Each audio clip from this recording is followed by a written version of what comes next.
Hello guys, Nika here with your daily neuronuggets. So here we are guys covering the live hearing today. We know this is the hearing we've been waiting for, right? This is the hearing that hopefully is going to decide if the trial is going to get moved or if it's going to remain in the local area. Now, currently I have my laptop here. It's saying that they're on break until, let's pause this here. They're on break until 1:45 p.m. Pacific time. But I wanted to scroll through some of the comments because they're very telling, I think, of where this trial is going. So now we've known that Bryan's defense team believes that this mob mentality is going to affect the trial and has said time and time again, this is going to lead to an unfair trial. And not only that, but if there's an unfair trial and if it's held locally, we know how the locals feel. They themselves, the locals, have said to the survey takers or the survey makers, what did they say? The locals said there's going to be potential riots and they're going to take justice into their own hands, meaning that, in my opinion, the life of Mr. Kohberger is in danger. So if we believe in the justice system, guys, you have to understand that the justice system, our rights, our constitutional rights, extend to the defendant, even if he's guilty. Let's pretend for a second that we 100% know that he's guilty. It doesn't matter. We have to hold those rights, his rights as well, accountable. We have to make sure that they are protected because at the end of the day, that's what justice is. Okay, it's justice for the victims, yes, but also justice for the people that are caught within our justice system. Again, prosecutors have opposed this bid to move the trial because they're saying it's too far. It's 300 miles away. And according to the prosecutors, they have claimed that the defense has failed to prove that the move is necessary. I think that it needs to be moved. Okay, the fact that people have already threatened BK's life after taking these local surveys and the fact that they're saying they're going to riot, we don't need more chaos in Moscow. Moscow is already chaotic as is. So you also don't want to leave any loopholes, right, for the defense to come back and say it was an unfair trial, so now we need to do things all over again. We don't need that, guys. This is time, money, resources. Now, you know how I feel about this trial. I'm definitely pro moving this trial. We want to give the defendant his right to a fair trial. And if we know that his life is in danger, well, we don't want to do that. We don't want to do that. Now, there is a poll, guys, I'm watching on Law and Crime Network. There's a poll, at least on my screen, bottom right. And I took this poll and 65% of people were saying that this should not be moved. I totally disagree with that. And if you took the poll, let me know down in the comments. Do you think that the trial should be moved or not moved? Do you think we're even going to get an answer today? Because we know that there has been a lot of back and forth in this case between the defense and the state. So let's just go through some of the comments here. I think they're very telling of what direction this trial may move in a very near future, by the way. Someone mentioned, I think he will change venue so a unfair trial won't be called out by the defense. Again, that would be the intelligent thing to do, right? If Judge was actually intelligent, he would move that. Why? Because again, if it's not moved, Ann Taylor and her team can say, well, this was unfair. So now we have to figure something else out. Another comment here. This one is very interesting. Somebody commented, we know university towns and how colleges run and work. Yes, I definitely have a lot of experience. I've been to so many universities throughout my entire life, guys, and I know how university towns and colleges work. They definitely are money focused, money driven. These university towns, they cannot survive without universities. It's a back and forth relationship, right? If Moscow did not have that university in the area, they would probably have to go back to growing potatoes or corn, and nothing wrong with that. But I'm just saying the majority of money coming into that town, the majority of jobs held in that town by the locals comes from the university. So yeah, the university unfortunately gets a lot of say in what happens. Why? Because at the end of the day, guys, it's all about the money. Remember that. It's all about the money. Meaning that if the trial is actually held in Moscow, Guess who's going to be making bank? The locals. Why? Because that's going to attract a lot of visitors, a lot of YouTubers, a lot of news channels, a lot of people there would have to probably pay for hotels, spend money on food, restaurants, bars, whatever, you name it. And that alone would mean that business would be booming. So I understand from that perspective why the locals would want to keep the money in their town versus 300 miles away. Let's see, another comment says, the entire attempt at getting a change of venue is, in my opinion, pointless. It's a high profile case. Everyone knows. So that's a great comment. I partially agree with that comment because I understand this is a high profile case. So I'm not sure that moving it 300 miles away would make that big of a difference, but it still gives him a better chance, right? Because why? We already know that 70 to 80% of Moscow, of the locals there, think he's guilty.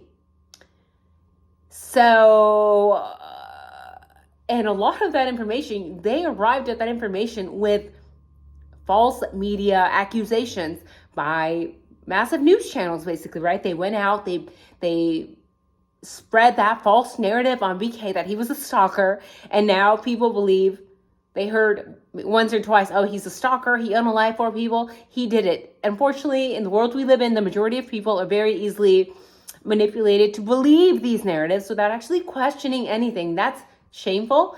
But yeah, I understand why somebody would think that, but still, I disagree. I still think that, to hold our constitutional rights means that we have to extend and protect the rights of the defendant. And again, a fair trial. That is imperative. There's a lot of comments here, guys. Very interesting comments. Let's see this one. You're all very kind. Hey, love. Sound effects. Trying to change venue is just wasting time. I feel since Bryan didn't fight for bail. They misspelled bail. I'm sorry. Maybe this is wrong of me. They spelled bail as B-A-L-E. He knows the evidence against him is substantial. When I see like a typo like that, I'm like, can I even trust you? I don't know. You can't even spell bail. English is not my first language, so maybe this person's isn't either, but I don't know. Why would he fight for bail? If you think that the state is holding evidence or they're trying to frame you potentially, maybe, why wouldn't you just wait until everything comes out?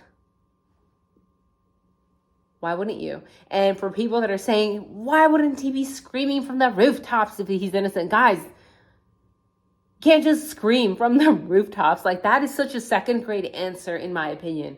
Like, no, if you're advised by your lawyer to keep your mouth shut, then you keep your mouth shut, right? And I think Bryan Kohberger is very intelligent, and he is doing everything that he believes is right. And also he's taking into the advice of his lawyers. So I think he's doing the right thing.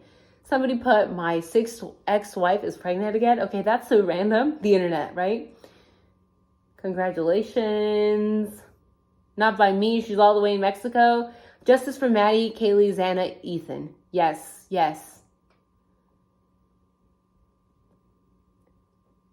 I have been following the case since day one and watched hundreds of hours of videos. Me too, baby, me too. And watched hundreds of hours of videos about it. And from a tiny country in the middle of nowhere called New Zealand, no need to change venue.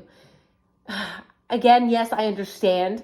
But there are still people who are not that involved, okay? I've asked people, my colleagues, I live in Chicago, it's a big city, downtown Chicago, guys. And honestly, most people I have talked to, they're not paying attention to this freaking case. They're not, because there's so much other stuff going on. So still there is hope that if the trial is moved out of Moscow, that hopefully Mr. Bryan Kohberger would have a better fighting chance, a more fair chance to have at least a more open-minded jury pool. We don't know. We won't know until it happens, if it happens, right? If he gets the opportunity.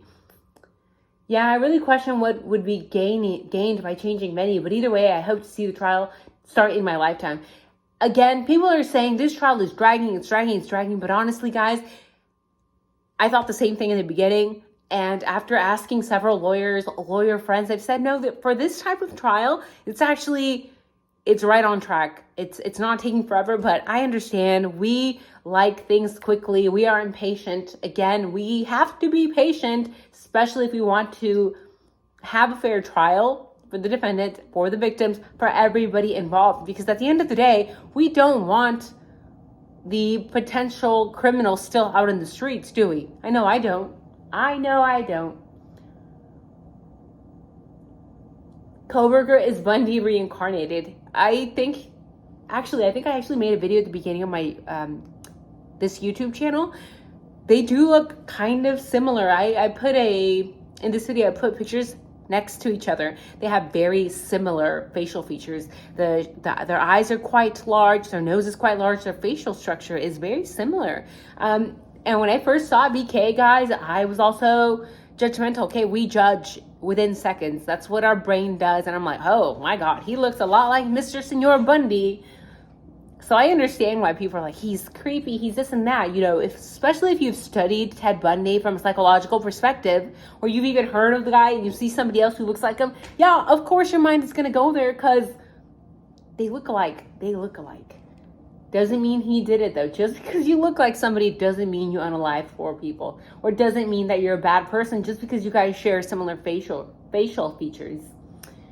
Somebody said, of course, his defense will do their best to poke holes, but it's going to be a real uphill battle. Yes, that's what the defense is supposed to do. Not poke holes, but try to do whatever they can. That is literally what Ann Taylor is getting paid to do. And if she doesn't do that, then she's not doing her job. So it's funny to me how people get so upset about Ann Taylor doing her job, but don't point out how many Moscow police officers, the judge, Bill Thompson, who are not doing their effing job. Because some of the hearings, guys, where judge, he's just like, he's clueless. And I'm thinking, why are we paying this guy? He literally has no effing clue of what Ann and the state are talking about. He has made some of the dumbest questions that he sounds completely clueless of what's going on in this damn case. Okay, it's happened before and I have covered them. So the fact that here we have a lawyer who's actually doing her job and people are saying, well, yeah, she's trying to poke holes. Well, yeah, that's what she's supposed to do. And maybe she doesn't even have to poke the holes because maybe the state has already poked them. Now she just has to go and find them, right? And again, I think Ann Taylor's doing a great job. Princess Still a Break. Why not just accept who she is and how she chats? What? People get so... Half of these comments, guys, half of the comments on this live stream are about random SHIT. It's like, why are we attacking each other? This literally has nothing to do with us. Like, focus on the case. People are dumb. They're dumb. I believe she wanted a party lifestyle. Kaylee was in the way. I think I would have found her guilty of homicide. I don't know who they're referring to. Why no video? Why do my grown kids still argue? Bryan likely acted alone. I highly doubt he had already made friends in Pullman. Like, whoever committed this crime, I think, was not just one person. Okay, it was so fast. No DNA. Clean. Nothing. This was more than one person. This was likely a group of people, guys. Whether you want to believe that or not. If you want to believe that some dude who is like BK was able to do all of this without having ever done this before and leave no DNA, only because he went to school for psychology. Like, I went to school in psychology, guys. That doesn't mean I could unalive 4 people within like 12 minutes or whatever. People are so silly how they make these connections that really have nothing to do with each other. So that's it for the day, guys. I have to get going to my next job. So I hope to see you soon. Take care. Leave me a like. Leave me a comment. Hopefully you guys will let me know. Keep me updated on what goes on at this hearing. It's going to be an interesting one. Take care. Bye-bye. See you soon.